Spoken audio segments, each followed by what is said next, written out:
Dapat na daw magbura si BBM mga kababayan dahil wala na daw takot ang mga sindikato eh. Kung dati-rati ay nagre-reklamo itong mga lecture mga kababayan na itong si dating Pangulong Duterte, masama ang bunganga, lagi daw bumura, dirty Harry, foul-mouthed, hindi statesman. Pero may gawa at dahil sa pagrereklamong ito ng mga malilinis daw di umano mga kababayan ay napagbigyan sila at nagkaroon ng Pangulong hindi daw nagmumura. Pero ngayon mga kababayan, ang namamayagpag naman ay mga sindikato. Wala nang takot sa gobyerno. Kaya ang sabi ni Zubiri mga kababayan, magmura ka naman BBM. Wala nang takot sa gobyerno ang mga sindikato. O ngayon, hinahanap-hanap nyo ang taktika ng dating Pangulo, no? Si dating Pangulong Digong. Ayan nga ang sinasabi natin mga kababayan eh. Aanin mo ang mga presidenteng maganda ang bunganga.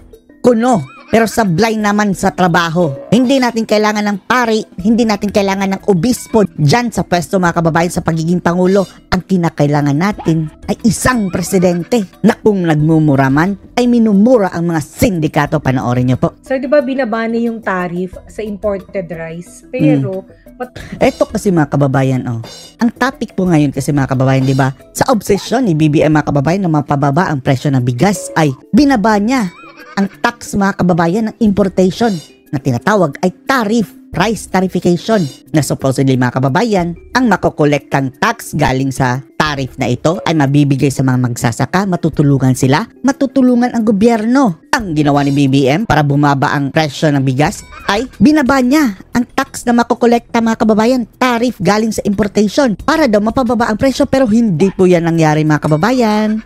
Ang nakinabang tuloy ay yung mga malalaking mga importer mga kababayan na mababa na ang binabayarang tax.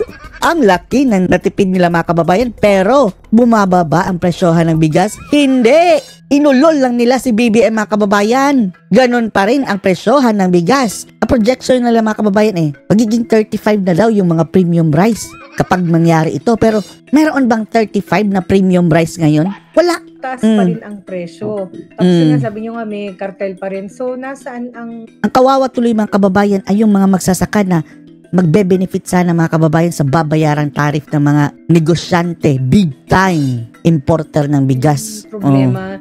Number one, dapat ba ibalik na lang yung regular na tarif? After all, hindi naman pala ito effective. Hindi effective nga.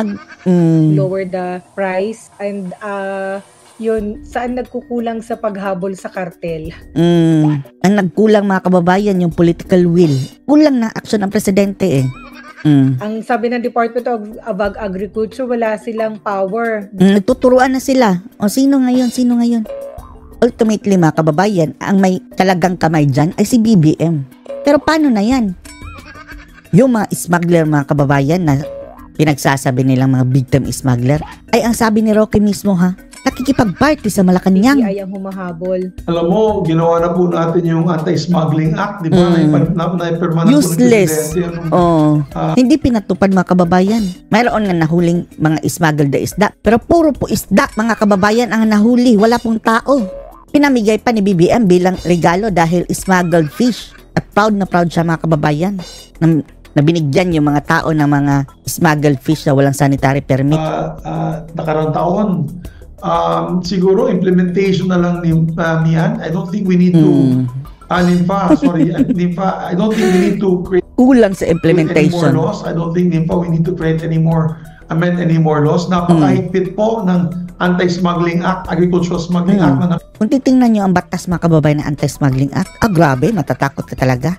Kung ako ang smuggler nito, ayoko na. Pero walang tao na nahuli mga kababayan, puro isda. Yung mga goods na lang, tapos gagamitin pa para sa kanilang propaganda na pamigay-migay as ayuda. Firma ni President Marcos, it needs political will. Siguro. Meaning, walang political will ngayon mga kababayan. Tama nga si dating Pangulong Digong, weak leader. Magmura na ang Pangulo. Magmura na daw.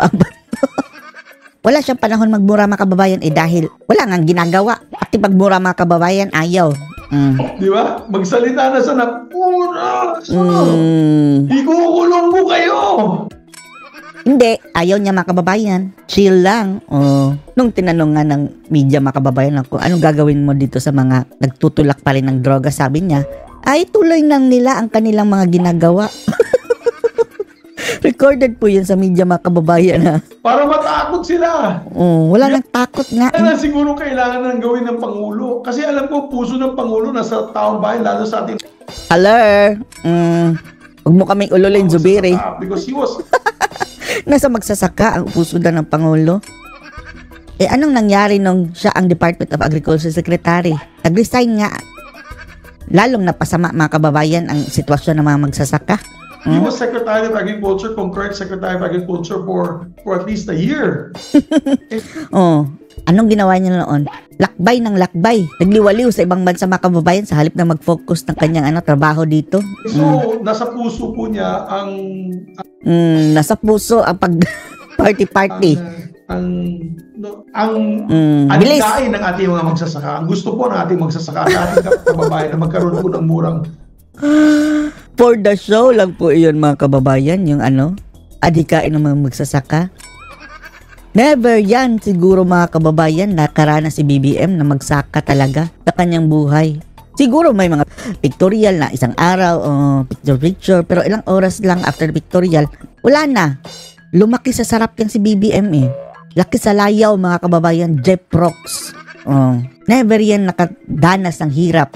Kaya wala talagang concern.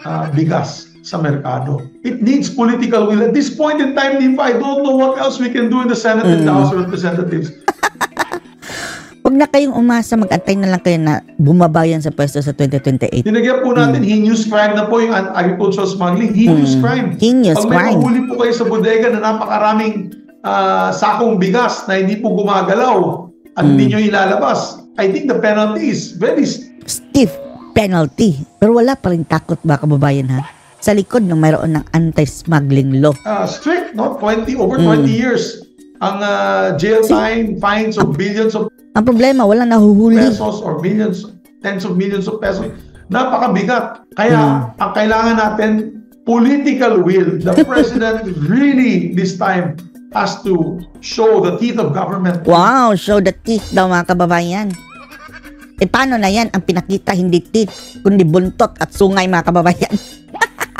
Sa halip nakagatin ang mga smuggler at magnanakaw, pinakitaan ng buntot. Go, go. Ganyan. Niliti pa mga kababayan siguro ng buntot. Kaya wala nang takot ang mga sindikatong ito. Processing this. Para sa ganun ay bumaba po ang presyo ng bigas sa merkado. Dapat magmura na ang presidente natin. So namimiss nyo na ang mura ni dating Pangulong Duterte.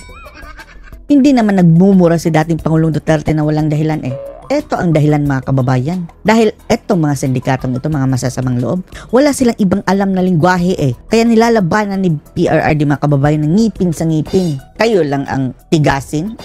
Ibahin nyo ako. Pero ngayon mga kababayan, hindi nga nagmumura pero wala naman ding ginagawa laban dito sa mga sindikato. Dito sa presyo ng mga agricultural commodities dahil sa pag-aabuso nitong mga cartel na ito, whether it's a tomato cartel, rice Lahat cartel, vegetable cartel, iba't ibang mga cartel. Magalit na po ang ating Pangulo. Magalit, iyak-iyak mga kababayan, ganyan. Tapos, alam nyo kung saan lang sila matapang? Doon sa mga taong nagrereklamo, nag-e-express ng dissent, yung naglalabas ng kanilang opinion, doon sila berdugo mga kababayan. Pero dito sa mga kartel, wala. Mga kriminal, nga. Huwag po siyang maging forgiving. At ilabas na po ang pangil na ginawa, na ilagay po pangil, buntot ang lumabas, Subiri. Ang haba ng buntot, in fairness. Anti-agricultural smuggling.